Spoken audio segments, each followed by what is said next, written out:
საღამოს პიკის საათი. საინფორმაციო ანალიტიკური პროგრამა. დავით პაიჭაძესთან ერთად. მოგესალმებით კონსუმენტ პიკის საათს სტუდიაში დავით პაიჭაძე, ჩვენი სტუმარია პატა დავითაია, პარტიის ევროპული დემოკრატების დამფუძნებელი, საქართველოს პარლამენტის ყოფილი ვიცე-სპიკერი. პატა გახლავთ აფხაზეთიდან და ჩვენ დღევანდელი საუბარი მინდა შეეხოს რუსეთის სახელმწიფოს გადაწყვეტილებას გამოაცხადოს გალი სამხედრო ქალაქად და შექმნას ერთობლივი შეიარაღებული ძალები აფხაზეთის მის მიერ აღიარებულ რესპუბლიკასთან. პატა გამარჯობა, მადლობა რომ მოხვდით. დიდი მადლობა მოწვევისთვის და დიდი მადლობა რომ ამ თემას უთმობთ. იმიტომ რომ რეალურად ხდება ისე რომ არ ხდება გაღრმავება თემის და რაღაც ნიუსებად გადის მარტო და დიდი მადლობა ამისათვის რომ თქვენ ამას აკეთებთ. საღამოს პიკის საათი. აქ არ არსებობს ტაბუ და აკრძალული საკითხები. საღამოს პიკის საათი. უსმინე, ჩაერთე, ელაპარაკე, იკამათე. ცოცხლის საუბარი, ცოცხალ თემებზე. საღამოს პიკის საათი. ყოველდღე 6-ის 10 წუთზე, შაბათ-კვირის გარდა. საზოგადოებრივი რადიო FM 102.4. დავიწყოთ პიკის საათი 240-9192-240-9292 ჩვენი ნომრებია. რადიო 1.წერტილეჯი ჩვენი ინტერნეტ მისამართია, ხოლო FM 102.4 გახლავთ ჩვენი სიხშირე რადიო მემღებში. კიდევ ერთხელ ჩვენი ნომრები 240-9192-240-9292 პატა დავითაია სტუმარს პიკის საათს და ჩვენ ლაპარაკობთ რუსეთის კიდევ ერთ ნაბიჯზე, აფხაზეთის ოკუპაციის მიმართულებით დაუფლების მოდელი შეგვიძლია პირდაპირ თქვათ ეს ნაბიჯზე, რომელიც სიტუაციურად გაფორმდა ასე, რომ გალი ცხადდება სამხედრო ქალაქად და რუსეთი ქმნის ერთობლივ შეიარაღებულ ძალებს აფხაზეთთან.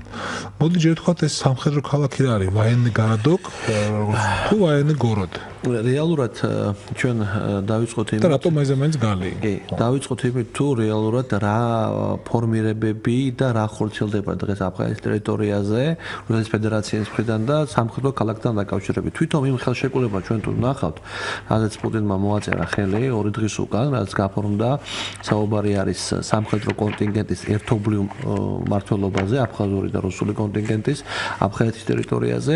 ტერმინი სამხედრო ქალაქი იქ გათვალისწინებული არ არის გალის ტერიტორიასთან დაკავშირებით, მაგრამ არის გარკვეული სხვა ღონისძიებები, რომელიც რეალურად ქმნის სიტუაციას, რასაც ქვია დიდი სამხედრო ზონის შექმნის გალის ტერიტორიაზე და რაზეა საუბარი. დაახლოებით რამოდენიმე გალის ტერიტორიაზე არსებობს სამხედრო ბაზა 3 თუ 4 კარგად აშენებული თავისი შიდა ყველანაირი ინფრასტრუქტურით და კარგად დაცული ყველაფერი. აქედან გამომდინარე არსებობს FSB-ს სპეციალური ქვეგანაყოფები, რომელიც ეგრეთ წოდებული საზღვრის დაცვაზე არიან განკუთვნილი და საგუშაგოებს ბოლო ტექნოლოგიით არეგულირებენ, საუბარი არის ვიდეო თვალების დამონტაჟებაზე. დღეს ამ ხელშეკრულებიდან გამომდინარე თუ ჩვენ კარგად ჩავიხედავთ ამ ხელშეკრულებაში, ვნახავთ რომ ემატება დაახლოებით 25-მდე საგუშაგო, ესე იგი საუბარი არის სრული პერიმეტრის გადაკეტვაზე ენგურის ტერიტორიაზე. მეორე თემა საუბარი არის იმ მიმართულებით, რომ დაემატება რამოდენიმე სამხედრო ბაზა და საუბარი არის სიდის ტერიტორიაზე საავიაციო მიმოსვლისათვის მცირე ზომის სამხედრო აეროპორტის მშენებლობის. აგრეთვე საუბარი არის, რომ რაიონებში, სოფლებში გალის ტერიტორიაზე გადაადგილება იქნება მკაცრად საშვების და მიხედვით და თუ თქვენ მოძრაობთ გალის ტერიტორიაზე აუცილებლად უნდა გქონდეს თუ ქალაქ გალზეა ლაპარაკი აუცილებლად უნდა გქონდეს პირადობის დამადასტურებული საბუთი ჯიბეში თუ არა მოყვებით შიდა პატიმრობაში აქედან გამომდინარე ეს ხატყობს იმას არათუ სამხედრო ქალაქი ტერმინის გამოყენება არამედ თუ გახსოვთ საბჭოთა კავშირის პერიოდის დროს დახურული ქალაქები რომელიც იყო თქვა არზამასი და სხვები რომელიც იგივე აფხაზეთის ტერიტორიაზე ჩელაბისკი დანომრილი იყო რა თქმა უნდა დაახლოებით იგივე იყო თუ მე მინდა ვინც აფხაზეთის მაცხოვრებელი არის რანგაც იციან აგუძერა დასახლება რომელიც იყო გულურიფშის რაიონი სადაც იყო ფიზიკა-მათემატიკის ინსტიტუტი სადაც ატომური იარაღისათვის მზადდებოდა გარკვეული დეტალები და იქაც ძალიან მკაცრი რეჟიმი იყო ამ მიმართულებით. აქედან გამომდინარე ხაზი მინდა გაუსვა იმას რომ რეალურად ჩვენ ამ ხელშეკრულებით და რომ ამ ხელშეკრულებაზე არაერთხელ გამეკეთებია განცხადება რომ ეს მზადდებოდა და ამას არც მალავდა არავინ იგივე ეს ითვალისწინებდა იგივე ასოცირებულ ხელშეკრულებიდან გამომდინარე რაც გაფორმდა რუსეთსა და აფხაზეთს შორის ამ სამხედრო საკითხების უფრო გაღმაებას. აქედან გამომდინარე, ჩვენ უნდა აქტიური მოქმედებები უნდა გვეწარმოებინა ამ მიმართულებით. მაგრამ ყველაზე მნიშვნელოვანი, რასაც მინდა ხაზი გაუსვა. რას ითვალისწინებს ეს ხელშეკრულება? დღეს მედია საშუალებები ლაპარაკობენ ორ ტერმინზე: სამხედრო ქალაქი გალი. მაგრამ არ ლაპარაკობენ იმაზე, რომ ხელშეკრულებაში რა დევს? ხელშეკრულებაში დევს რკინიგზის სრული რეაბილიტაცია, რაც ამ სამხედროებმა უნდა გააკეთონ. მინდა შევახსენო ყველას. ოკუპირებული აფხაზეთის ტერიტორიაზე თუ მთლიანად? მთლიანად ოკუპირებული აფხაზეთის ტერიტორიაზე, მაგრამ ხაზი ესვება გალის მონაკვეთს, იმიტომ რომ რეალურად ოჩამჩირიდან ეგრეთ წოდებული ელექტრიჩკა დადის სოხუმში და სოხუმიდან დადის ტუაფსემდე. ამიტომ იქ მოძრაობა არის, პრობლემა არის აქეთ ამხარე და ხელშეკრულებაში ჩადეს, რომ რუსეთის შეიარაღებული ძალები აფხაზურ შეიარაღებულ ძალებთან ერთად ეხა აფხაზურ შეიარაღებულ ძალებს არ გააჩნიათ რკინიგზის არანაირი შეიარაღებული ძალები ხო გესმით თქვენ ესე იგი საუბარია მხოლოდ რუსეთზე გააკეთებენ ამის რეაბილიტაციას შემდგომი ტრანზიტისათვის ხალხოთ კი არ წერია სად ეს ტრანზიტი ერთია ტრანზიტი საქართველოს მეტია არსად აქედან გამომდინარე ეს ხატყობს იმას რომ გათვლა ხდება რაღაც შემდგომ ნაბიჯზე იმიტომ დაწყებული რკინიგზის 2008 წელს იყო. რა თქმა უნდა, ეხლა აქ ჩვენ თუ ავიღებთ 2008 წელს, ჩვენ ვნახავთ როგორ სწრაფ რეჟიმში გაიწმინდა ყველაფერი და მომზადდა პლატფორმა მძიმე ტექნიკისაც, რომელიც თქვა ენგურის ტერიტორიაზე მე ენგურის დინარე ენგურზე გადმოსასვლელად ემზადებოდა. დღეს ხელშეკრულება ითვალისწინებს იმას, რომ კონკრეტულად საუბარი არის ეგრეთ წოდებულ ტრანზიტზე. ეხლა ეს ტრანზიტი იქნება, სამხედრო ოპერაცია იქნება თუ სხვა, ეგ უკვე სხვა თემაა, ხო? აქედან გამომდინარე, ეს არის უფრო მნიშვნელოვანი და მინდა ხაზი გაუსვა, რომ გუშინ გაკეთდა განცხადება თავდაცვის სამინისტროს მიერ სეპარატისტთა რეჟიმის, რომელმაც თქვა, რომ ჩვენო ტერმინსო სამხედრო ქალაქი გალი არ გითვალისწინებთ, ესო ქართულმა მხარემ გააბუქაო. მაგრამ და ესო ტესტავსო ქართული მხარე თუ როგორ ჯერთი რა უნდა გაკეთოს ქართულმა მხარემ ამ ტერმინით ეს ერთი. მეორე თემა ის არის, რომ რაშვაშია დასახელება სამხედრო ქალაქი გალი, როდესაც ყველა წინაპირობა არის დახურული ქალაქის მშენებლობის და კონტროლის. ხო, აი, რაც ხელშეკრულებითაა გაწერილი, ხო? ეხლა სათაურს თუ არ მისცემ რეალობა სულ სხვა არის, ხო? აქედან გამომდინარე. და კიდე ერთი მომენტი, რასაც მინდა დავამატო და ძალიან მნიშვნელოვანი, დაიწყო გაგართველი მოსახლეობისათვის ეგრეთ წოდებული, ვისაც გააჩნია ეს აფხაზური პასპორტები, ამის შეცვლა. ესე იგი, პირველი ეტაპი ვინც პასპორტები იგივე აფხაზური პასპორტებით, მაგრამ ახალი ტიპის აფხაზური პასპორტებით გახსოვთ თქვენ რომ ხაჯიმას დაპირება იყო ეს რომ ანქვაბა თავისუფლად ძალიან ბევრ ქართულზე გასწავა აფხაზური პასპორტები და ამით იგებდნენ სულ არჩევნებს. ხო, რეალურად მოდი ჩვენ თქვა სიმართლე იგივე ბაგაფში, იგივე ანქვაბი, რომელიც არ იყო კრემლის თქვა მოკავშირე ბჭყალებში ვიძახი, როდესაც არჩევნები ხო ბოლომდე და არჩევნებში კრემლის სულ ხაჯიმას უწერდა მხარს, გალის მოსახლეობის მხარზე ხდებოდა ეს ხალხი პრეზიდენტები. ამიტომ ხაჯიმამ თავი დაპირება იყო ის რომ ამ საკითხს მოაგვარებდა და მართლაც მან ხელისუფლება ჩაეგდო შემდგომ დაიწყო გამოძიება დაახლოებით 25000 პასპორტთან დაკავშირებით რომელიც გაცემული იყო შეაჩერეს ეს ყველაფერი და დღეს თავიდან ახალი დოკუმენტების გაცემა იწყება ესე იგი აი ამ დახურვის სისტემაში ეგრეთ წოდებული დახურვის ქალაქის სისტემაში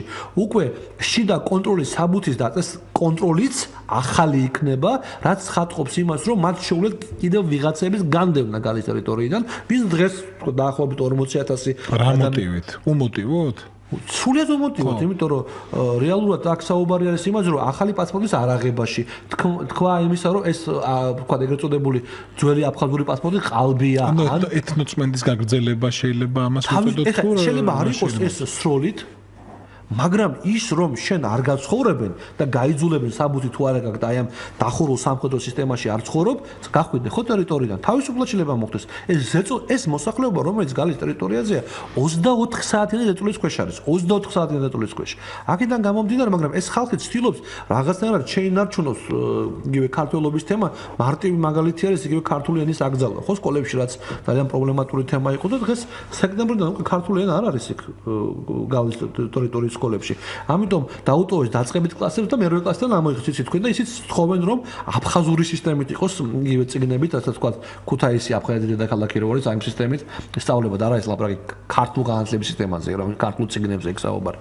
აქედან გამომდინარე, ჩვენ პრობლემა თავას რასაც მე აქ ხედავ არის ის, რომ ყველაფერი უნდა გაკეთდეს პირველი საერთაშორისო სტრუქტურებთან და განხორციელდეს ზეწოლა და ნახეთ თქვენ რომ ნატოს წარმომადგენლობაც გააკეთა განცხადება ამ მიმართულებით მაგრამ განცხადება მარტო საკმარისი არ არის, არის მოქმედებები საჭირო. სამწუხაროდ ქართული მხარე ჩვენ დავაკვირდეთ სიტუაციას, არ აპელირებს იმით, რომ აი ეს ოკუპაციური რეჟიმი, არ აპელირებს იმით, რომ ასეთი იმძიძაბება სიტუაცია, თითქოს არაფერი არ ხდება, ხვდებით? ესე იგი, გვერდში ავლით სიტუაციის, რომ აი ვითომ არაფერია და ამითი არ გააღიზიანოს ვიღაცები, ვიღაცები რუსეთი, მოდი ასე ვთქვათ პირდაპირ, მაგრამ ერთ რაღაცას მინდა ჩვენ ისინი გვეუბნებიან გულწრფ საქართველოს ხელისუფლებას, რომ ეს თავშეკავების, გაჩუმების, დათმობის თუ დაალაგების პოლიტიკა უზრუნველყოფს, არ ვიტყვი რასაც, ქვეყნის უსაფრთხოებას. ისინი ყოველთვის გეტყვიან, რომ აი თქვა წინა ხელისუფლება თუ აქტიური პოლიტიკას ატარებდა და რაღაცა მოკეთ არალაგებდა ასე ვთქვათ რუსეთთან, იმიტომაც მიიღო ომი და აი ჩვენს ომს ომი არ ყოფილა, ჩვენ მშვიდობას გარანტირებდა. მე ავადარებ ამ სიტუაციას იანუკოვიჩის მთავრობას და ეხეთქვით რატომ უყურეთ რა მოხდა იანუკოვიჩის პერიოდში. იანუკოვიჩი აკეთებდა განცხადებებს ევროკავშირის მიმართულებით, ვთქვათ ღია აპიშირებდა იმას, რომ აუცილებლად უკრაინა გახდებოდა ასოცირებული წევრი, ხო ევროკავშირის ხელშეკრულებით და ამ სიტუაციაში სრულად მომსმარი იყო ჯარი. ხდებოდა ის, რომ ყირიმის ტერიტორიაზე თქვენ და ნახეთ, რომ მუშაობდა სპეცსამსახურები, არ დაძაბვით სიტუაცია და რა მიიღეს ერთ დღეში თითქმის ყველა საჯარისო ფორმირებები და ადგილობრივი ადმინისტრაცია გადავიდა რუსეთის მხარეზე. ხო, სწორედ ეს მუშაობა გასროლის გარეშე. დღეს რა ხდება რა ჩვენთან? ჩვენთან ხდება ის, რომ ჩვენ ვიზახეთ, რომ არ ვაღიზიანებთ. აქ აღიზიანებაზე რა ლაპარაკი? აქ საუბარია ჩვენ ინტერესების დაცვაზე. ჩვენ ვღებულობთ იმას, რომ სამხედრო ხელშეკრულებებს ერთობლივი ჯარების შექმნას, რაც არ იყო, ხო სწორია, ხა რომელ დამოუკიდებლობაზე ლაპარაკი ბჭყალებში აფხაზი თუ ერთობლივი ჯარები აქვს რუსეთთან. ჩვენ ვღებულობთ იმას, რომ რეალურად დგას საკითხი, ყველას ხო ესმის ეს, რომ შემდგომი ნაბიჯი არის მიერთება აფხაზეთსა და ცხინვალის და როგორ მიერთება, იცით, დღეს არ გამოსდით რეფერენდუმი ჩატარება აფხაზეთში იმის გამო, რომ აფხაზებს არ უნდა, თორე ცხინვალში პრობლემის გარეშეა, პირიქით მოსახლეობა ითხოვს, რომ მივიერთოს ჩრდილოეთ ოსეთს და მოხდეს რუსეთის ფედერაციასთან შეერთება, ხო, მაგრამ აფხაზეთში რადგან არ გამოდის ეს თემა, ამიტომაა რომ სამხედრო კონტინგენტს ზრდიან მაქსიმალურად ზეწოლის ქვეშ უნდა აფხაზებიც და ქართველების ამყოფონ, რომ შემდგომ ერთობლივად ჩატარდეს ეს რეფერენდუმი, რატო გადაიდო ცხინვალში ეს რეფერენდუმი იმის გამო, რომ აფხაზეთი არ იყო მზად. არ გამოუვათ ჯერ ერთის მიერთება და მერე მეორესი. მათ უნდათ ორივე მიერთონ. აქედან გამომდინარე, აი დათმობითი პოლიტიკა მოიტანს იმას, რომ რეფერენდუმის გზით მიერთებენ და მერე ხა არგუმენტები ის, რომ მაინც ეს ჩვენი უკვე არ იქნება ესა, იმიტომ რომ რუსეთი არათუ აღიარების წაღებაზეა საუბარი დღეს უკან. არამედ რუსეთს რეფერენდუმით მიერთებს, უკვე ცოტა სხვა სიტუაციაში აღმოჩნდებს, ხო სრული ანექსია მოხდება. ამიტომ სანამ ეს ნაბიჯები გადაედგება, ჩვენ თუ არ ვიყვირეთ ავიღოთ აზერბაიჯანის მაგალითი, ხო? ნახეთ რა დღეში აზერბაიჯანი მაქსიმალურად სიტუაციას იმაშობა ყარაბაღთან დაკავშირებით, ყველა დონეზე პირველი თემა ეს არის, ყველა დონეზე მუშაობენ და შედეგი ისაა, რომ აზრათაც კი არ მოსდის არავის რაღაცის ნაბიჯების გადადგმა. ეს იმიტომ რომ პოლიტიკა იქმნება ასეთი. მოდით ვნახოთ რა გააკეთა დღევანდელმა თქვა პირობითად ლეგიტიმურმა მთავრობამ, ხო? როდესაც გალის ეგრეთ წოდებულ სამხედრო ქალაქზე საუბარი, კონტინგენტი იზრდება, ლეგიტიმური მთავრობა აფხაზეთის, რომელიც ვალდებული ეს მათი საქმეა, ხო? ერთ განცხადებასაც არ აკეთებს აქ მიმართულებით. ერთს, რომ დღეს მის თქვა ეგრეთ წოდებულ იურიდიულ ტერიტორიაზე ხდება ეგეთი რაღაცები. არც იძახის ამას. ესე იგი, თუ შენ ვისის გამგებლობაშია ტერიტორია ხმას არ იღებს, სხვას რა გინდა მოთხოვო, ხო სწორია? დღეს საქართველოს პარლამენტი დაკავებული არის თქვა კომიტეტის თავმჯდომარეების მოადგილეების და ასეთი თქვა თანამდებობის განაწილებით და ერთმანეთს დაპირისპირებაში, მაგრამ ეს თემა არავის არ აინტერესებს. არ აინტერესებს როგორ არ უნდა დაიძაბოს ამ თემაში და არ უნდა რაღაც ინტერესი. ამ მომენტში რუსი სარგებლობს დღეს კარტბლანში მათ აქ თავიდან ბოლომდე ხვდებით? როდესაც როგორ დავიჯერო ეხლა ქვეყნის პრემიერ-მინისტრმა კვირიკაშვილმა არ დაურეკა პირობითად ლეგიტიმური მთავრობის მოვალეობის შემცირებელს ყოლბაიძე და უთხრა რატო არ აკეთებ განცხადებას? არა და იგივე თქვათ ციხელაშვილმა, რომელიც არის თქვათ ჯერ მინისტრია, ხო? შერიგებს თუ არც ვიცი რა თქვა სამინისტრო, ნუ ჯერ არის, ხო? რატო მან არ დააყენა დღეს მთავრობის თომაზე, პარლამენტის თომაზე, როდესაც მოსმენა ხდებოდა მთავრობის, ეგ საკითხები ხვდებით? ეგ პრობლემაა სერიოზული. ამიტომ სხვას რომ მოთხოვოთ რა იქნება, სანამ ჩვენ არ დავიწყებთ რაღაცის გაკეთებას, ეს ცოტა პრობლემა.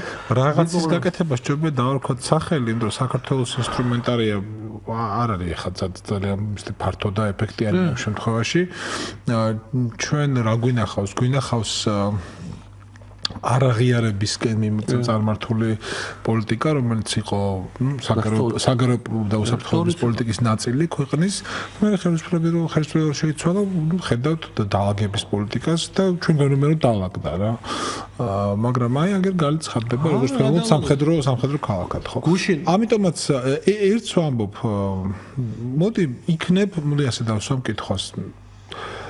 თუ თქვათ საქართველოს ხელისუფლება აკეთებს რაღაცა ხმამაღლა საპროტესტო განცხადებას მაინც. ამას რა რისკი ახლავს მისთვის ან ქვეყნისთვის? იცით რა არის? აი თქვენ ამბობთ რომ ისინი სრულ დუმილს აგებებენ რუსეთის ამ ნაბიჯს. რისკი? დუმილი რომ არ შეაგებებ, მარტო ელაპარაკ, მარტო ხმამაღლა იცით რა ხდება? რა? ელემენტარულია, ასე ლოგიკას რომ გავუყვეთ სიტყვაზე ვლაპარაკობ და თქვათ რომ ჩვენ ვიყოთ ჩუმად ან ჩვენ განცხადებას რა. ამ ლოგიკით მოვლენ მაშინ რუსთაველამდე და არ ამოვიღოთ ხმა.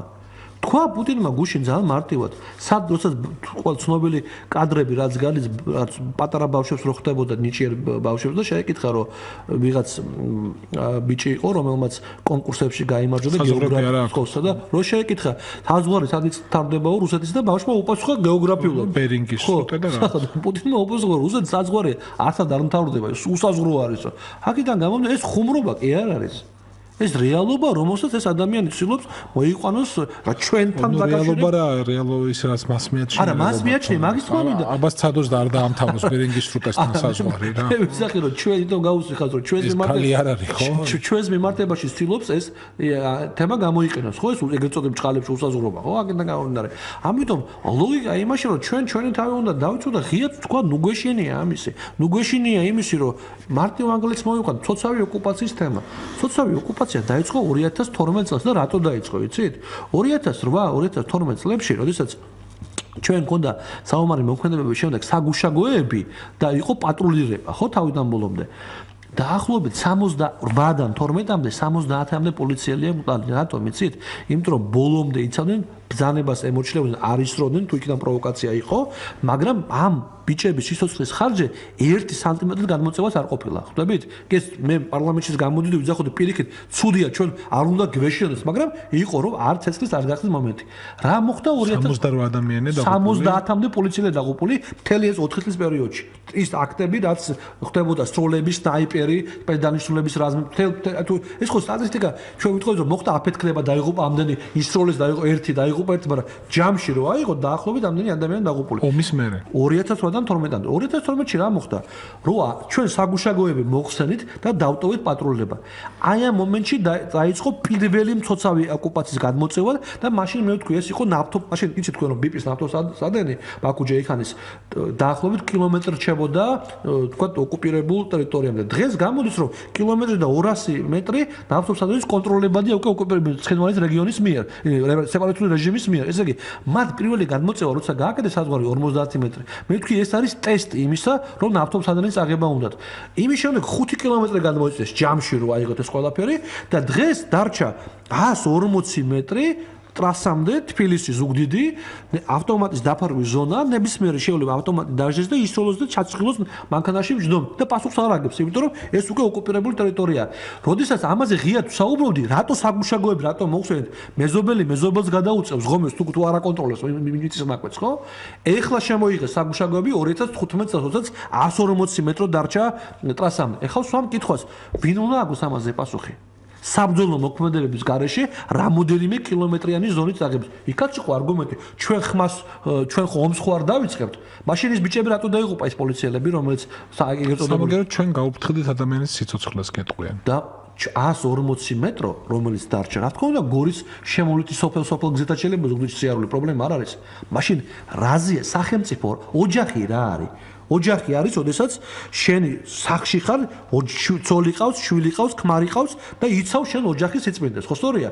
სახელმწიფო ეს ხო იგივე ოჯახია, ხო ჩვენი საძულები ვაქვს. აბა მაშინ რა აზრი აქვს ამ სახელმწიფოს? მაშინ თქვათ რომ როგორც იყო, რა ქვია, დიდი სამამულო ომის პერიოდში ჰოლანდია არ შეეჭიდა, არ წავიდა ბრძოლაში, რა ქვია, გერმანიასთან თქვა რომ დაინგრევაო შენობები და აიღნენ ჩაბარდნენ, ხო სწორია? მაშინ აი ჩაუბარდეთ, მაშინ და დავანებოთ ლაპარაკს იმას, რომ ვინა ვართ, რა ვარ და ქართველები ვარ და ყანწით სიარულზე საგრძელოების ლაპარაკს სამშობლოზე და 1000 გმირობებზე და დაღუპულ ბიჭებზე, ხო? რაღაცა ზღვარი ხო ადამიანობის ზღვარი სახელმწიფოებრების გალის მაშინ სახელმწიფოზე პრეტენზია არ გქონდეს ჩვენ ესეც გამოსავალია თქვა თუ პრეტენზია არ აქვს ამ სახელმწიფოზე ამიტომ ვიძახი ის ჩვენი მტერია მან იცის რა უნდა პრობლემა იმაშია რომ ჩვენ არ ვიცით ჩვენ რა გვინდა ჩვენ უნდა ერთ დღეში მოვაგოთ თქვა რა შეგვიძლია მაშინ არა პირველ რიგში უნდა იყოს ძალიან რა შეგვიძლია ისეთი რაც ან ცოტა უსაფრთხოს გახდი და ჩვენ ყოფას ამხრივ ან ვთქვათ რუსეთს ну, როგორ ვთქვათ, გააჩერებდა, დააბრკოლებდა, თავს შეაკავებინებდა ასეთი ნაბიჯებისაგან. კომპლექსური მიდგომა ის არ შეიძლება ერთი ნაბიჯი. გასაგებია რომ თუ დუმხარ, ის მოდის. რა თქმა უნდა, ახლა უკვე პირველ რიგში ეს არის რაც მაშინაც ვიძახოდი და მე გაკეთდა 2015 წელს ეს აგუშაგოები და მკაცრი კონტროლი. ეს ერთი. მეორე, სამართლებრივი მიდგომა იმასთან დაკავშირებით რაც ხდებოდა ღიად საერთაშორისო დონეზე ამაზე ლაპარაკი, რომ ხდება ოკუპაცია, რომ მიდის სანქცია, როდესაც ლაპარაკობს შინაგან საქმეთა მინისტრი, რომ 8200-ას ყველაზე სანქცია უნდა ინტერპოლს უნდა გადაცეს და ხაჯიმა რატო არა ეს ინტერპოლზე გადაცემული? ხაჯიმა რომ საქართველოს კონსტიტუცია დაარღვია, კონსტიტუციის წყობა ჩამოშალა, არ აღიარებს ქართულ კონსტიტუციას, არის ქვის უკანონო შეერაღებული ფორმირებები აქვს, მაშინ მაგას მიმართ რატო არა საქმე აღძრული? რატო არა ეს სანქცირებული? რატო არა ეს გადაცემული ინტერპოლზე? უპასუხეთ თქვენ თვითონ. იმიტომ რომ გონიათ მოელაპარაკებიან ხაჯიმას და ვერაინ არ მოელაპარაკება. არ არსებობს სოფლიოში ადამიანი, ვინც ხაჯიმას მოელაპარაკება. არ არსებობს ბუნებაში. ვის გონი? არავის არ გაუმჟღავნებია მგონი ეგ. არა, როგორ მე ხაჯიმას დაველაპარაკებიო? არა, როგორ არა, მე მქონდა შევარნაძის ხელისუფლების პერიოდშიც, სააკაშვილის ხელისუფლების პერიოდშიც შევარნაძის პერიოდში უშიშროების საბჭოზე, სააკაშვილის პერიოდში უშიშროების საბჭოზე, სადაც ღია თქვი, რატომ არ ვაკეთებს სანქციებს? პასუხი იყო ერთი, ჩვენ თუ მათ სანქციებს გავცემთ, ჩვენ მათ ვერ დაველაპარაკებით. მაშინ ბაგაფში იყო რა, ანუ ხაჯიმ არ იყო, მაგრამ სიტყვაზე ვლაპარაკობ. ეს არ არის არგუმენტი რა, იმიტომ რომ ის აფხაზი რაც ხედავს, თვით ჩაოლებრივი ან იგივე ოსი, ის ხედავს რომ მისი ლიდერი კომფორტულ მდგომარეობაში არის. მას არავინ არ დევნის იმის გამო, რომ დანაშაული ჩაედინა. ჩვენ თუ შეგვიძლია რომ მისი ლიდერი არაკომფორტულ მდგომარეობაში იქნება, აფხაზის და ოსის გამოჩნდება, ვინც იფიქრებს, ჩემ ქვეყანას ასეთი მომავალი არ აწყობს, რომ ლიდერი ჩაკეტილი იყოს, ძებნილი იყოს. აი რას იფიქრებს ხო? არა, ბევრი არის, კიდევ ერთხელ ლაპარაკობ, ბევრი ადამიანი ფიქრობს, როგორ წავიდეს დალაგებაზე. ძალიან ბევრი ასეთი. მაგალითად, დღეს ყველაზე რადიკალური აფხაზი არის რუსეთის მოწინააღმდეგე და ჩვენი მომხრეა გარკვეულ საკითხებში, მაგრამ ჩვენ არ ვსაუბრობთ მაგათთან. ჩვენ მაგათთან საერთო არ აქვს არაფერი, ხვდებით? ამაზე მუშაობა სახელმწიფოსთან არ უნდა რომ ეხა პიროვნულ მომენტები ლაპარაკი და ეს არაფერს არ წყვეტავს, ხო? რაღაც ვალდებულებები და რაღაც სხვა მომენტებიც უნდა იყოს. ამიტომ კომპლექსური მიდგომა შემდგომი საერთაშორისო ურთიერთობებზე, სადაც ჩვენს პარტნიორ ქვეყნებთან უნდა იყოს ძალიან მკაცრი მუშაობა ოკუპაციასთან დაკავშირებით. ჩვენ ამაზე არ ვლაპარაკობთ. ავიღოთ თქვა დიპლომატიური ურთიერთობა რუსეთთან. ჩვენ ხო არ გვაქვს დიპლომატიური ურთიერთობა რუსეთთან, ხო? მაგრამ ყველაფერი გვაქვს გარდა დიპლომატიური ურთიერთობისა. ყველაფერი აწყობილია. არ არის ელჩები არ ზიან, მაგრამ ჩათვალეთ რომ ზიან. ეგეთი სიტუაცია, როდესაც კარასინი აბაშიძის მოლაპარაკება, რომელსაც არც პროტოკოლი აქვს, არც არაფერი, ფინჯან ყავაზე ხდება, არავინ არ იცის რაზე ლაპარაკობენ. როცა უნდა თითქოს რომ ეს მხოლოდ და მხოლოდ შეხვედრებია, როცა უნდა თითქოს რომ ამ შეხვედრებზე შეთანხმება მიღწეულია, ხვდებით? როგორც უნდა ისე ატრიალებენ, ხო? ჩვენ ხო არ ვიცი რა ხდება ეგ რეალურად. მაგრამ თუ ეს ურთიერთობა არის, რატო ხდება აღდგენა გარკვეული რაღაც საკითხების? მე კი არ ვიცი, ცუდი აღდგენა მეთქი, მაგრამ მაშინ თქვა ღიად რომ გვაქვს ურთიერთობა, არა პრობლემა ამას. რატო ეშინიათ ამის გაკეთების ყველაფერს? ანუ როდესაც დღეს ლაპარაკობ რკინიგზაზე, აი თქვენ ნახავთ რომ ძალიან რადგანაც ეს ხელშეკრულებას ჩაიდო და პირდაპირ რუსმა მოთხოვა, ეს ხო არის სიტყვათა თამაში, რომ ტრანზიტისათვის შეიძლება გამოყენებული იყოს რკინიგზა. ესე იგი, ვიღაცამ გათვალა უკვე რომ აფხაზეთში არ დაიწყოს რაღაც ზედმეტი მოძრაობები, ხელშეკრულებაში ჩაუდო ტრანზიტის თემა, ხო? ესე იგი, აქედან გამომდინარე, მე ვფიქრობ, რომ გაზაფხულზე ეგ თემა ძალიან აქტუალური გახდება ჩვენ ტერიტორიაზე, რომ რკინიგზა უნდა გავხსნათ. ეს ხელშეკრულებაში არ ჩაიდებოდა ყველაფერი, ხო? ესე იგი, ვიღაც ამ მიმართულებით აწარმოებს სოფროს. მე გამაჩნია გარკვეული ინფორმაციები, რომ თქვა რა მოლაპარაკებები მიდის ამ კუთხით, ამ ეტაპზე თავს ვიკავებ სპეციალურად იმის გამო, რომ არის ამის მტკიცებულება არ გამაჩნია ჯერ ერთ რაღაცას. რა? ერთ რაღაცას რკინიგზის საკითხი შეიძლება დააყენო. ერთ რაღაცას ვეთქვი. ორი კვირის უკან ერთ-ერთი ძალიან დიდი მაღალჩინოსანი სეპარატისტული რეჟიმის იყო თბილისში. ქონდა გარკვეული შეხვედრები. ძალიან მაღალჩინოსან პირზე ლაპარაკო, რომელიც დაბრუნდა. ამის შემდეგ ხდება ეს ხელშეკრულებები და გარკვეული თემები. მე როგორც მაგ ინფორმაცია ორი მიმართულებით მიდიოდა საუბარი მასთან. არ მინდა დავასახელო ეს ორი მიმართულება, იმიტომ რომ ვინც უსმენს მიხვდება საიდან მაქვს ინფორმაცია, მაგრამ ჩვენთვის ამ ორ მიმართულებაში არაფერი სახარბიელო არ არის. არ მჯერა კიდევ რომ აი ამ თემებზე კიდევ ერთხელ ჩემ თავი მიმართულებათა დასახელებაც არ არ ეგრევე მიხვდებით რაზეა მიხვდებიან საიდან მაქვს ეს ინფორმაცია. მაგრამ აი ეს ორი მიმართულება ორივე წამგებიანია. რა თქმა უნდა მე ამაზე ღიად ვაპირებ საუბარს, ოღონდ კიდევ არ მინდა რომ დავიჯერო რომ ამაზე არის. დაახლოებით ველოდები იანვრის თვეს და უფრო დაგდა. რკინიგზას არ ეხება? ბევრ ეკონომიკას ეხება და პოლიტიკას ეხება, მაგრამ ორივე არის წამგები. მე თემატიკას არ ვიცი. ეკონომიკაზე და აფხაზეთთან ეკონომიკურ კავშირებზე, ურთიერთქმედებაზე, მიმოცვლაზე, ვაჭრობაზე წინა ხელისუფლებაც ლაპარაკობდა. არა, ეს რო იყოს წინა ხაზოსა ვაჭრობა აფხაზებთან არანაირი პრობლემა არ მაქვს, რომ აფხაზებთან ვაჭრობა გქონდეს ჩვენ. პირიქით, ხარს უჭერ მაგას. მაგრამ ორი თემა არის. ერთი პოლიტიკური თემა, მეორე არის ეკონომიკა და იგივე პოლიტიკასთან გადაჭრილი, ორივე წამგებიანია და ამას მოყვება მე ხაზოსა მე ვაპირებ ღიად ამაზე ლაპარაკს. გასაგები რომ ახლა გამხელა არ გინდათ, მაგრამ ეგ რას ნიშნავს ახლა საქართველოს მიაწვებიან რომ დათანხმდეს. იცით რა არის მიაწვებიან. თუ თქვენ ამბობთ რომ მაშინ ეგეთი კითხვა.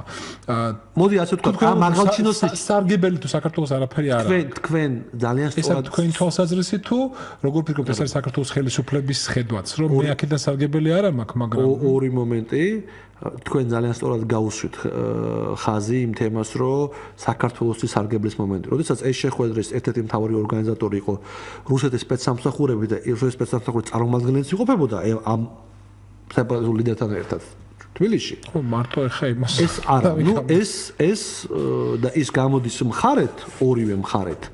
ერთ მხარეთ რუს და აფხაზების და ცოტა სხვა თემებია რა. არ მინდა ჩავუღმავდე ბატონ დავით ამას, იმიტომ რომ არის გარკვეული თემა, მე ღიად ნუ გონია ვინმეს ნუ ამას მე ღიად არ ვიტყვი. ძალიან ღიადაც დავასარიხებ თარიღს, როდის იყო ჩამოსული, ვინ იყო ჩამოსული, ვინ იყო კურატორი, რა თემები გაიხედა, ვის შეხვდნენ. და ამას იმიტომ არ ვაკეთებ. სმენელი ახლა ბრაზობს რომ მე თქვენ არ გეკითხებით და არა, ვერ ვიტყვი რატო იცი? არა, ვერ ვიტყვი რატო იცი? კიდე ვიტოვებ იმედს ვიტოვებ. რომ ის მოლაპარაკება რაც იყო, რომ ის განხორციელებას არ დაიწყებს. მე არ მინდა რომ ვიღაცერ რაღაცები და კარგი. თუ როგორც კი შევათხობ რომ იწყება იმ მოლაპარაკებების რაღაც განხორციელება, მე ღიად ვიტყვი მაგას. გთხოვთ მოიმარჯვოთ საყურისები, მსმენელი ყავს, გამარჯობა.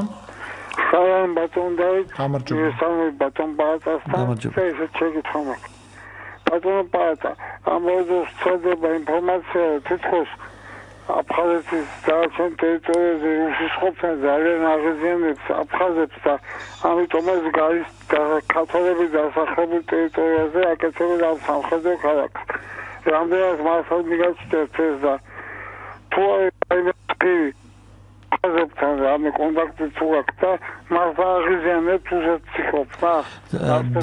დიდი მადლობა შეკითხვისათვის, ძალიან სწორად დასმული შეკითხვა არის და თქვენ ეთყობა ფლობთ ინფორმაციას თუ რა ხდება შეგნით. პირველ რიგში ის რომ მართლაც მე ხაზი იმიტომ გავუსვი რომ აფხაზებს მაგრად აღიზიანებს რუსები, საუბარი არის გარკვეულ ჯგუფზე, რომელიც აფხაზური ინტერესებიდან მოქმედებენ და მათ არ უნდათ რუსეთთან ყოფნა, ну როგორც იცით, უნდათ მათი ფული, მოდი თქვა ღიეთად, მაგრამ მათი ყოფნა არ უნდათ. აი თვად ისე კი არ არიან რომ ჩვენზე გიждდებიან. მაგრამ თვითონ აფხაზებს ვინც უშიშროების რუსეთის უშიშროების დავალებებს ასრულებენ, საუბარი არის მართლ რეჟიმზე, მათ იცით თქვენ რომ პრობლემები აქვს გალის ტერიტორიაზე, მათ სრული კონტროლი, ამიტომ ორ კურდღელს იჭერენ ახლა. პირველი ცდილობენ რომ რუსეთის ჯარი გამოიყენონ ამისათვის და ქართული სული გალის რაიონში ჩაკლან სრულად ამ სიტყვის მნიშვნელობით და მეორე კურდღელი ის არის ის რომ აბსოლუტური მართლობა აიღონ იქ და ეს თავის გამარჯვებად გააფორმონ. აი ეს არის რეალობა, თორე კონტინგენტის ზრდა ხდება აფხაზეთის ტერიტორიაზე რუსეთის ფედერაციის, მაგრამ რადგანაც აფხაზები არ გააღიზიანონ უფრო მაგრად თავარი კონტინგენტის ძალა თუ შეიძლება ასე იდგას დაახლოებით 25000 ადამიანის განლაგებას აპირებენ მთლიან გალის ტერიტორიაზე. ამიტომაა რომ გალია არჩეული თქვათ ბაზად ორი მიზეზის გამო, ერთი რომ აფხაზებიც არ გააღიზიანონ, როგორც თქვენ ხაზი გაუსვით და მეორე რომ ქართული სული ჩაკლან და ქართველები ყავდათ სრული კონტროლის ქვეშ. კიდე ერთი მსმენელი, გამარჯობა, მადლობთ. გისმენთ. ალო. ეთერში ხართ ქვესმის თქვენი ხმა. ალო. გისმენთ ბატონო. გამარჯობა გენაცონ. სალამი. აი კარიბის ზღვის დაძაბულება გახსოვთ 2000 ისტორიიდან ვიცით, თორე არ მოსწრები ვართ ნამდვილად. მაგრამ ისტორიიდან ვიცით. მოკავშირეებს რო ვიზახით, აი მეგობრების, ჩვენ რუსეთს ვერ შევებრძოლებით. კუბას ვერ შევებრძოლებოდა ამერიკის შეერთებულ შტატებს. ახლა იმ დროს მე სამხედროში გამიწვიეს სპორებს რო ეძახიან შეგრებას. ოდა დაწყებული ზაფხული იყო. ესე იგი სამტრის ფორმიდან იქნებ კითხვა დაგვისვათ უკაცრავად მოგონებები ძვირფასია მაგრამ ან ჩვენ საუბარს როგორ უკავშირდება გინდა რომ მაშინ გაგიმართოთ ეს მეგობარი ქვეყანა მარტო სიტყვის კი არაფერს გააკეთებს მაშინ ხრუშოვმა რომელიც დიდი იმითი არ განიცდიოდა კენედი იყო პრეზიდენტი და შეუთვალა ასეთი სამ კვირას გაძლევ არ გაიყვა ჯარს კარიბის ზღვიდან მე ხსნი მესამე სოფლიო ომს ეს ჩემი სიტყვები კი არა გენერალი ჩამოფრინდა და ხო კარგი დიდი მადლობა საბოლოოდ ხრუშოვს მოუწია კუდის ამოძუება იქ როგორც გვახსოვს ხო ხრუშოვს მოუწია თუ რაღაცა დააცლეინა ისია თუ არა მეგობარი ქვეყანა ჩვენ არაფერს არ გაგვიგებთ თუ არ სიტყვის ვერაფერს და რის თქმა გინათ იქნებ გითხრათ რა მადლობს გენაცვალ არაფერს ბატონო. Ну, რეალურად საუბარი არის იმაზე, რომ ჩვენი პარტნიორმა ქვეყნებმა უფრო მკაცრი პოზიციები დააფიქსირონ, როგორც მივხვდი სმენელისაგან. რეალურად ჩვენ ხედავთ ერთ რაღაცას, ხა ჩვენი პარტნიორები ომს ჩვენს გამო არავინ არ დაიწყებს რა. ჩვენ თავარი არის ჩვენი ინტერესები დავიცვათ და ვიყოთ მკაცრი ჩვენი ინტერესების დაცვაში და ჩვენი პარტნიორები ჩვენ გვერდში იქნება. ჩვენი გასაკეთებელი საქმე ჩვენი გასაკეთებელია და არა სხვისი გასაკეთებელი. არავინ ბევრს გონია რომ ვიღაცა დაგვიბრუნებს აფხაზეთს და ცხინვალს. არავინ არ დაგვიბრუნებს მაგას, თუ ჩვენ არ დავიბრუნებთ. იგივე ერთი წუთით წარმოიდგინეთ, რომ ვიღაცა ქართველი გახდა უსვლის პრეზიდენტი, რომელსაც უნდა დააბრუნოს ეს ტერიტორიები ან აღიარება. დარწმუნებული ვარ, იმას მოკლავენ დერეფანშიც ვერ გამოვოთ აქედან. აქედან გამომდინარე, ეს უნდა გვესმოდეთ ჩვენ. არავინ ამის გამკეთებელი არ არის. ჩვენ თვითონ უნდა ვაიძულოთ. ეს გეოპოლიტიკური მდგომარეობა იქნება, სხვა მომენტები იქნება, ფუნდამენტი ჩაუყაროთ. ეხლა მოდით თქვათ, რომ იგივე ყარაბაღის მაგალითი იმიტომ მომყავს რომ ისეთი ფუნდამენტი ჩაუყარა აზერბაიჯანულმა მხარებმა ამას რომ რაც არ უნდა სიტუაცია იცვლებოდეს ეს კონფლიქტს არ ეხება ხო ხვდებით იმდენად არც კი განიხილავენ იმ თემას რომ რაღაც სხვა მომენტები შეიძლება იყოს იმიტომ რომ კაცრია პოზიცია აზერბაიჯანის ასეთი სიტუაცია არის გასაკეთებელი აქაც იმიტომ რომ შეიძლება ჩვენ ვერ მოახერხოთ გარკვეული თემები რაღაცა მაგრამ ის მაინც მოახერხოთ რომ ისეთი საფუძველი ისეთი ფუნდამენტი ჩაუყაროთ ყველაფერს რომ მომავალში გაუადვილდეს სხვას მოქმედება იმ სამართლებრივი ბაზიდან, რაც სამართლებრივი ბაზა შეიქმნება კონფლიქტთან დაკავშირებით და ჩვენ დღეს რა გვაქვს? ჩვენ გვაქვს არაფერი, ჩვენ გვაქვს ის რომ ანექსია, უკვე ოკუპაციაზე კი არა სამყარო, ანექსირებულია ტერიტორიები და დღეს შეიძლება ეს ტერიტორია მე ჩემ გადასახედიდან ვიყურებ, ერთი დღესთვის მზადდება, ეს დღე არის რეფერენდუმი აფხაზეთში და ცხინვალში მიერთებასთან დაკავშირებით. 2008 წლამდე ერთადერთი ადამიანი ვიყავით, შეგიძლიათ ამოიღოთ პრესაც და ყველა ვინც იძახოდა რომ იქნებოდა ომი, მაგრამ ყველა დამცინოდა მე იმის გამო რომ რეალურად იძახოდა რომ რა ომი ვის რა თუ არ არის ეს ასე საუბარი ეს იმაზე რომ ეს რუსეთის სპეცსამსახურები ამას ამზადებდნენ როგორც ამზადებდნენ აფხაზეთში კონფლიქტს 90-იან წლებში როგორც ამზადებდნენ კონფლიქტს ცხინვალში მუშაობდნენ საქართველებზე მუშაობდნენ აფხაზებზე მუშაობდნენ სხვა სომხებზე იმის გამო რომ დაძაბული იყო სიტუაცია ეს ხო სპეცსამსახურების მუშაობა იყო ყველაფერი და ეს იყო გათვლილი რაღაცისათვის და ეს რაღაცა აფხაზეთის და ცხინვალის შეერთების გეგმა და სამეგრელოს შეერთების გეგმა ეს მოდის რუსეთის იმპერიიდან მარტივ მაგალითს მოვიყვან მაგალითს კი ეხლა რეალობა ეხლა თუ ვინმეს გონია რომ იგივე პუტინის მიერ შემუშავებული პროექტი ერთობლივ ჯარების მართვაზე და შტაბ-ბინაზე გალში და ამ მომენტში ჩვენ ვხედავთ რომ სამეგრელოში დაიწყო ორი რაღაც არასამთავრობო ორგანიზაცია თუ რა ვერც გავიგე რაღაც მეგრულ ავტონომიაზე ლაპარაკი თუ ვინმეს გონია ეს შემთხვევითი არ არის რუსეთის იმპერიიდან მოდის რომ ესეთი რაღაცები აქ შეიქმნეს ესე იგი მაგრამ რატო ამ ფონზე იმიტომ რომ დიდი სპეცსამსახურების ბაზა ეყოლება ვიღაცას გალში ზუსტად 5-6 კილომეტრში იქიდან სადაც უნდა რაღაც სეპარატიზმი გააღვიოს თქვენ ხვდებით რაზეა საუბარი ჩვენ რა მივიღეთ მე ვფიქრობ რომ დღეს სუსი პოლიტიკოსები და ჩვენ კი არ უნდა დაგვიძინოთ და გვითვალთვალეთ სად დავდივარ და სად ჭამდა რას ვაკეთებ ხო არამედ მივიდეს და ადგეს იმ ხალხს ვინც მეგრულ ავტონომიაზე აკეთებს განცხადებას და ღიად კეთდება ეს ეგრდევს ინტერნეტში ეგრდევს ფეისბუქზე მოგითხო რა ავტონომია რა სეპარატიზმზე რა მეგრელობა და რაზეა საუბარი ეს ყველა ქართველები ვარ და ვინ აღვიებს ამას ვის უკან დგას ეს განცხადებები აქედან გამომდინარე ეს მე მიმაშ რომ ერთი თამაშის წესებია ვიღაცის მიერ შემუშავებული დასაყრდენი მთავარი ბაზა სამხედროები და იგივე იმ რეგიონში გაღვიება სიტუაციის მე ერთ მაგალითს მოვიყვან ეხლა და გამარჯობა დიახ შეგიძლიათ ელაპარაკოთ ოდესმე საღამოსუდობისა განასაინტერესო საუბრობთ მაგიხат წინასწრელი ბატონს რისკს მოდავიცინე რუსეთთან მოლაპარაკებაზე დათმობაზე წავიდეთ. გასაგებია რუსეთთან ვერ მოვერევით. არც არის ახმაგის ილუზია. მაგრამ ერთ რამე ჩემო კარგებო. ისტორიას რაც რუსეთთან ურთიერთობა გაქვს, არ ყოფილა შემთხვევა, რომ რუსეთთან მოლაპარაკება ჩვენთვის რამე ხერი მოეცა. რუსეთი ამ მოლაპარაკებით იგებს დროს და ზურგს უკან დაწინაურებას არ ღოს ამ მოლაპარაკებას ყოველთვის. ეს გვაჩვენა ახლა ისტორიებად. აფხაზეთი იყო სოჭის ხოს ეკოლება გაგრატაგვართებს. იყო მერე იუნის 13 შეერაგების გამოყვანა ეკაც მოგვატყვეს. მოგეთ არა აქაც რუსეთთან მოლაპარაკებას ხალხო არანაირი აზრი არ აქვს. აი ახლა ავტონომიაზე საუბრობთ. ეგ 19 საუკუნიდან არის მაგის ცდელობა. დიახ, სწორი დანები. ხავთ ბეგრელებს ქართველები სამწუხაროდ არიან იქ ასეთი ქართველები აღვიებენ ამას მოსკოვში არიან ბიზნეს ატარებენ გვარების დასახელებად შემეძლო. მეგრული გაზეთი გამოსცეს ყველაფერს ამის უკან რუსეთი დგას ამის უკან ყველაფერს უკან არანაირი მოლაპარაკება რაც შევარდნაძე რუსეთთან დათმობაზე მიდიოდა 90-იან წლებში ამაზე დათმობა რა დაყოფილიყო რა გამოვიდა ყველა ნაბიჯ ვატყუებენ და შემოდიან სიღრმეში და აგერ ბიზნა ივანიშვილი რომ მოვიდა სათავეში 2012-ში რუსეთისკენ გადაუდგას ნაბიჯებიო კი ბატონო რუსი პასუხა რუსეთმა იქიდან დაიწყო მათი ხარჯების აქეთ გადმოტანა და ოკუპაცია. კარგი მეორე მსმენელი, მადლობა რეპლიკისთვის. გისმენთ? საღამოშიდობის თქვენმა სტუმარმა ბატონ დათო ახსენა შერიგების მინისტრი ადრე ზაქარიაშვილი იყო და ეხლა ციხელაშვილია.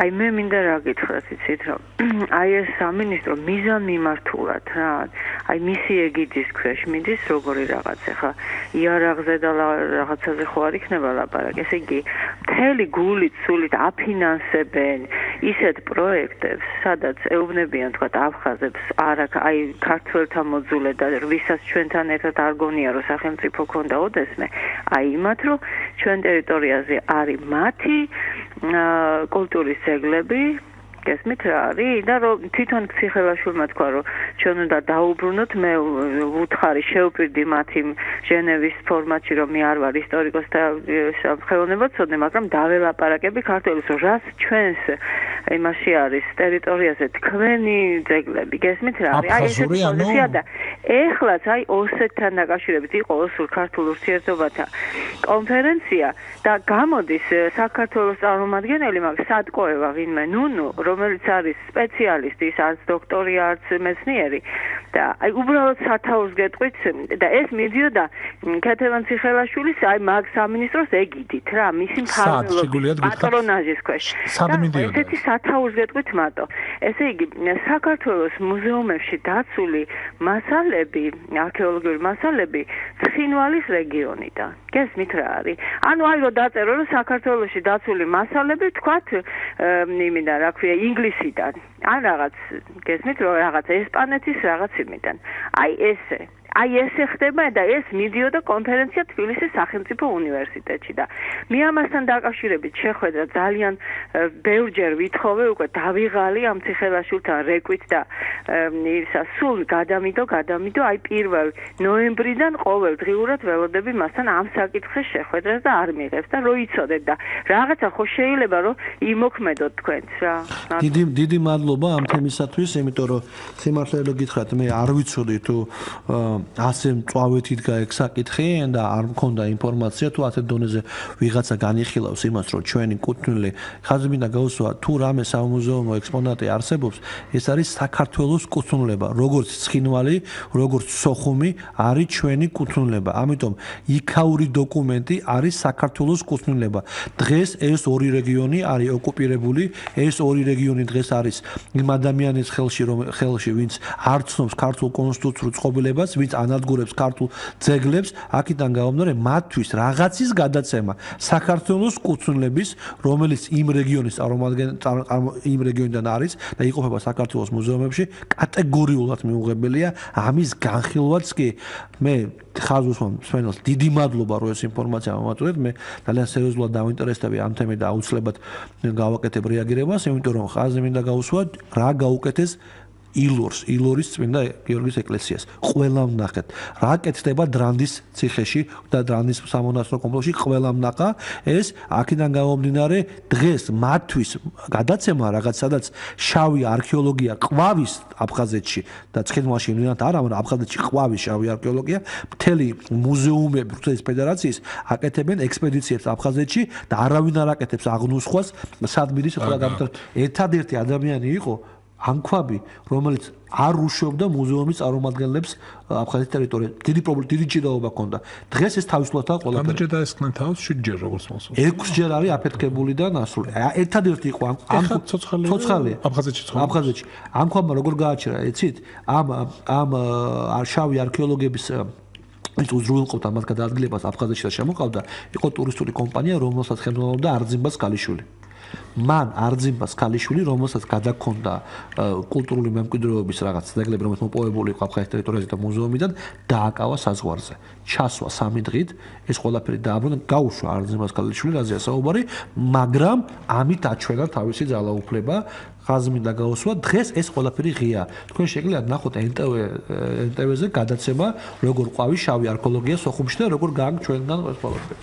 პატა, დიდი მადლობა. მოიწურა ჩვენი გადაცემის განკუთვნილი დრო. სიმართლე გითხრათ, მე მინდა ხოლმე თქვენთან ლაპარაკი, მაგრამ სულ არ მინდა იმ თემაზე მოგვიწიოს, რითაც ძალიან დამაინტერესებდა და სადაც თქვენ ფრთხილების გახსნა არ ისურვეთ, იმიტომ რომ როგორც ვთქვათ, სიტყვას გავზრდით, რომ აუცილებლად თქვენთან მოვალ და ვიტყვი მას. ხო, მაგრამ მე არ მინდა რომ ეს მოხდეს რა. მეც არ მინდა, ამიტომაც ვიკავებ და დიდი მადლობა ამისათვის. პატა დავით თაია, ევროპელი დემოკრატების დამფუძნებელი გახდათ ჩვენი სტუმარი დღეს. თინა საბაძე ხმის რეჟისორი, ნინო რამიშვილი პროდიუსერი დღევანდელი პიკის საათის. ნახვამდის დავით ბაიჭაძე უძღვებოდა გადაცემას ორშაბათამდე.